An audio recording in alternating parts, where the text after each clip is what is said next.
little go. I'm in the northwest of England, well, northwest from where I am, where I live in Essex.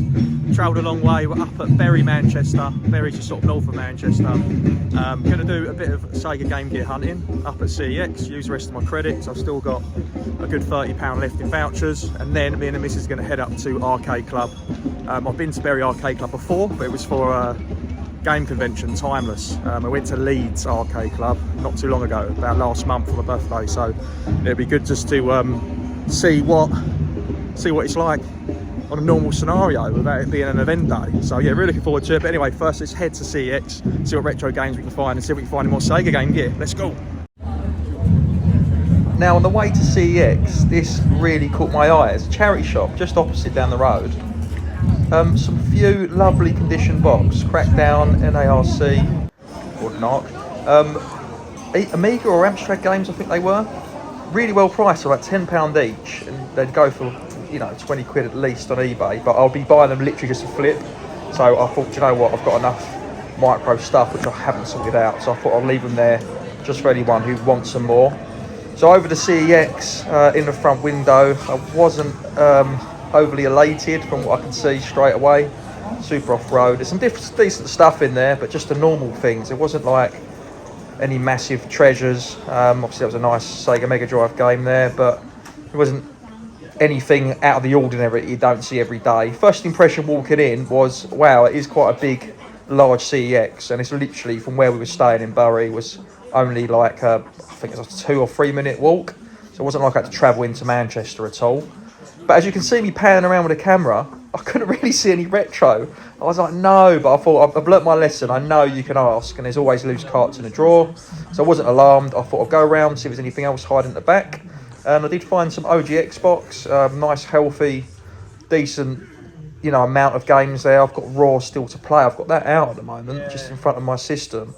And it mad conkers how affordable that is, yet bad fur day. Its predecessor is so expensive on the 64, yet it's only 12 quid. You thought that the price would have crept up, but it hasn't. A couple of games I picked out just caught my eye. Decent games, Silent Hill, always have a little look at those. But yeah, it's a couple of conkers there. I was quite surprised. A Bruce Lee game as well, you don't see that every time. Outrun, so they're all really decent titles, isn't there? Halo at the bottom. All these games are really good games. Atari Collection, Max Payne. Max Payne's were great games, weren't they, with that sort of pause, slow motion mechanic. Unofficial controller podcast George would be creaming in his pants if he saw all this PSP and PS Vita that we've got here. And again, PlayStation 2, a few decent titles in there. Age of Empires, I lost so much time with that on the PC. Manhunt, not the second one, just the first one, but again, really affordable. So yeah, nice, decent. Suffering, what a game. I still need to play that. Manhunt and Suffering, I still want to play that. Go back to them and the Punisher. There's a few games I've got on the Xbox and PS2 which I need to get to, really do. I think I've got Jaws on the Xbox, or I've seen it on the Xbox. But yeah, some decent titles there. But I was like, no, this cannot be it. I need to find where the rest of the retro is. So I'm having a good old hunt around, and I tell you what, spoiler alert, there is a lot of decent retro. There were some decent Game Gear games, and I did get a couple of pickups, and there were some decent titles, I will say that. So stick around for the pickups at the end of the video, but you're going to see some footage in a second. Just once I've gone behind this glass cabinet, I'm like having a little look, is there anything else there? I'm like, where's all the goddamn retro? Over to the Switch. I didn't really have too much of a look because I'd be a fool buy anything CEX modern these days. Right now, because of the game sale that's on, 50% off pre-owned. You've got to check that out. So anyway, join the queue, and then bang, I was queuing up to ask them, can I look in your drawers, if you don't mind me asking, and I spotted a few Game Gear loose carts at the bottom. There's loads of PS1, loads of Sega Mega Drive. Yeah, I couldn't believe it, but yeah, it's all behind. It's annoying as a consumer because you want to have a look, and you know, you got to queue up and ask, but I guess for them, rather than it being behind the glass cabinet, they have to keep walking over, grabbing it. The staff can just turn around and grab it. So you can see a couple of Olympic Golden columns at the bottom there. There's 2 games missing, and that's because I picked them up, some high-end Game Gear games.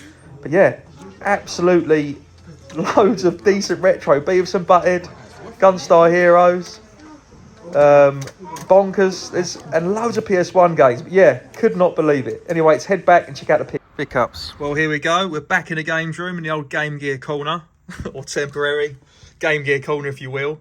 The collection's coming on strong now. We've got another stand that should be turning up in a couple of days' time. And then I'm only one game off, because I only hold 12, and then I'll need another bloody stand. But let's get into the pickup. So there's these two games, absolutely over the moon, because they are, I really swore then, they are quality. They are so, so good. So first up, let's talk about RoboCop versus Terminator. Now this game feels exactly the same as the Sega Mega Drive. It feels like a direct port. The graphics are that good. It plays really good. Honestly, I couldn't say a word bad about it. It is really, really good. So I'm absolutely over the moon of how good that was. Both of these games were £15. So when I say high-end games to the Game Gear games are cheap. You can pick up loose carts under a £5. There's very few which are silly money loose carts. There are only a couple which are literally like exclusive to the Sega Game Gear. So yeah, anything that's over a tenner is a pretty high-end for a Sega Game Gear loose cart.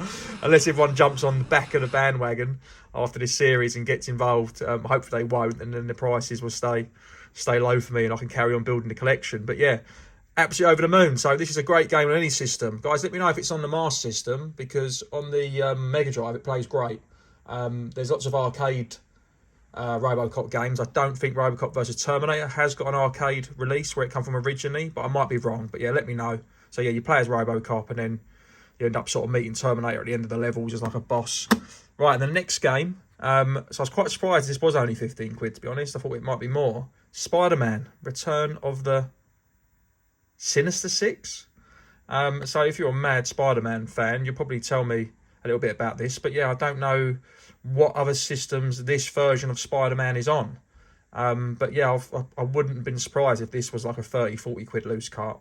I can't say I recognise that, Sinister Six, unless it's just a terrible game. But I did play it, and you can see from the footage here, he's just sort of running away and traversing and jumping away from enemies. And I did feel like you do sort of kick sometimes, depending on how you land. But it's a lot. I don't know if you can really fight. It just seemed like you run around just jumping and rolling and avoiding your enemies, like being quite evasive. Obviously you can traverse up buildings because you're Spider-Man, but I don't know about you guys, he looks like, from that footage, looks more like Spider-Boy rather than Spider-Man. He just feels really small. The character just feels like, I don't know, he's an inch too small, his frame. But obviously I know he's meant to be at school and he's technically Peter Parker, but it's just the only game where you play as Spider-Man where it just feels more cartoony. Unless this is maybe this is more of a direct link to a sort of comic series. If there's any Spider-Man fanatics, guys, let me know in the comments. But yeah, really happy to pick that up. So that's two absolutely awesome Sega Game Gear games done. I've done my credit now at a good 80 quid. I've basically got all of these loose carts from that credit, and those are the last two. There's £30 credit I had, and that's £15 a pop. So now I've got to trade something else in. But yeah, absolutely awesome. So hope you guys enjoyed the video, and I'll speak to you soon. Bye-bye. I'm Mario. And I am the Hedgehog. And today, with this...